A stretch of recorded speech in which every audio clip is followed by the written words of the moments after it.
Look at that, the door panel fell off. Alright guys, welcome back to the Lexus GX470 project. I'm going to show you how I already spent $3,000 on this cheap Lexus GX470. This was only $9 to fix. The door panel fell off in a car wash.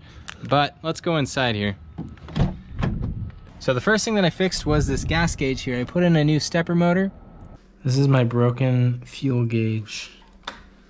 So I desoldered it and I'm pulling it out. And these ones I think are still on the board. Popped it out. Popped it right out. This is my new motor. These are $25. We're going to pop it in there. Chances are it won't go in right away because we have some solder on the board. And now it's in.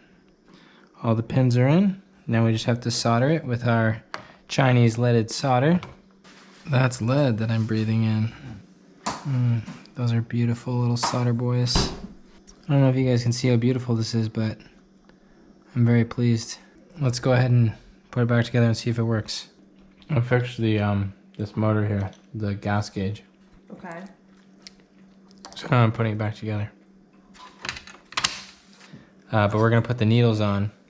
And do you know where my phone is? No. Oh, it's on the charger.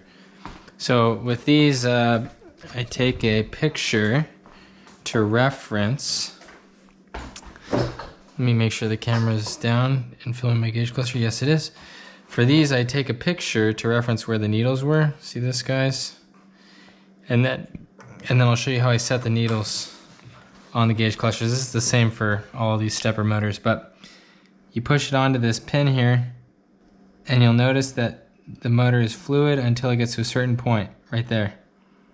So we want to lock it down now and then push the needle all the way over to where it was in our photo. Like this, it's locked in now. Push it over. It's quite a bit of resistance. Push it over and copy where you had it in the photo. So you'll notice that the stepper motor is fluid up until that point. There's a hard stop. So that is almost the same as it was in my photo. Looks like I went too far again. So we'll go around one more time. There you go, that's perfect. That's where I want it. So now I'm gonna do the same thing with this one over here. It's been a while since I've done these, so that's why it took me a while to get that. Same thing over here. I feel where it stops. The hard stop is there. Push it all the way down. And we're gonna go all the way over to the same spot as in the photo. Now some people mark these with masking tape so that they can be exact. I found that it doesn't really matter. You can get it pretty much to where it was anyways. That's where this one was. Boom, this is my new motor. And it feels much better. So hopefully that fixes my problem, and if it doesn't, well, I tried. Yes, that's where I want it. Okay, so this is all done. Now we can put the faceplate back on, and that's basically it. The next thing that I did was I upgraded the speakers. Now this car uses 8-ohm speakers in the door, and so I found some 8-ohm speakers that I popped in the door there, and then I also put in an 8-ohm subwoofer in the back. So this is what that looks like. This sub fit in here with a lot of Dremel work. I had to modify the box on the inside, and then I had to modify the speaker a little bit to fit in there.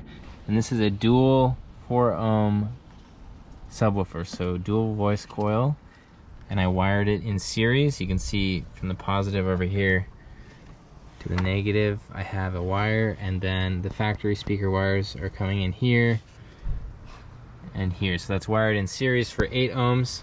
I had to cut the box a bit to fit this, and then I had to cut the speaker. I trimmed the outer edge of the speaker to fit inside of this. So this just bolts in and it already works really well. So let's drop it in there and screw it in.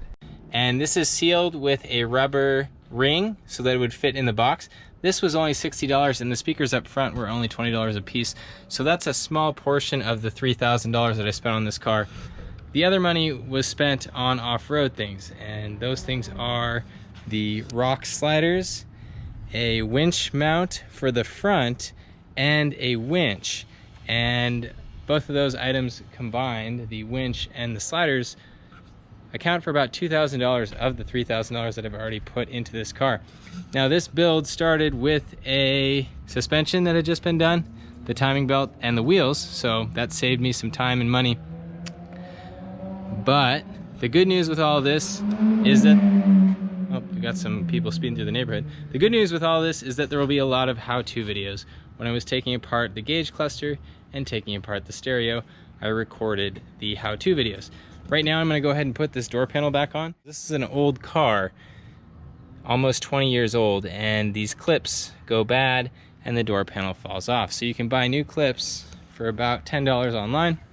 Yeah, here we go. So these are the new clips. I'm gonna pop these clips in there. I'm gonna put new sealant on there and pop that panel on. All right, so here's the door panel. I put some sealant on that part down there and I put new clips in it.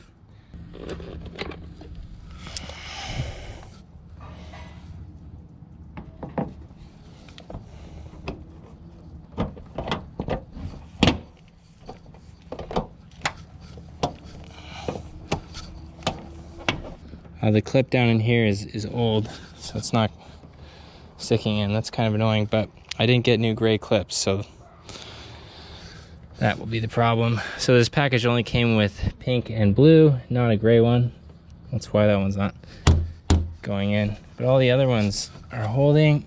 All right, well, that's good enough. If it falls off, it falls off.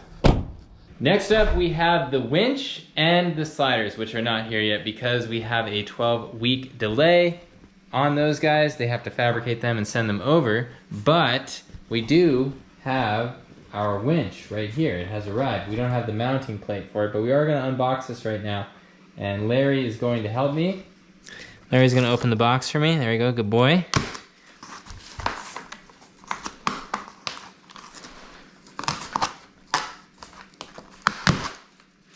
All right.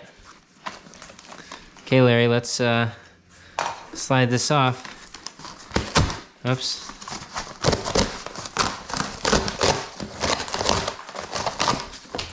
There it is. There it is. All right, let's open this guy up. Okay, what do we got? We have winch warranty, hardware, cables, remote. This is a wireless remote, which is pretty cool. So I can use this wirelessly, apparently. I think I just have to put batteries in it. And let's see if we can see this winch. There it is. That is the winch right there. We got a synthetic cable. Looking good. Yeah, that looks great. Cool. So there it is. We can't put it on yet, but when we get the other pieces, we'll bolt this guy on and then we will go hit the rocks. Now, one thing that you notice is that I have not decided what to do with the rear axle yet. The GX470 has a weak rear axle, so we're gonna take it out to the rocks and try to break the axle, and then we get to upgrade it. And that's about it. That's all I have for you guys right now. If you guys want any specific maintenance item that I showed in this video, I filmed tutorials on all of them. If you want me to post a video on it, please let me know in the comments below. As for now, I'm gonna take the GX470 out without the upgrades. We're gonna go off-roading this weekend anyway, and see how it does. That is all I have for you guys. Thank you for watching. Make sure that you enjoy your car.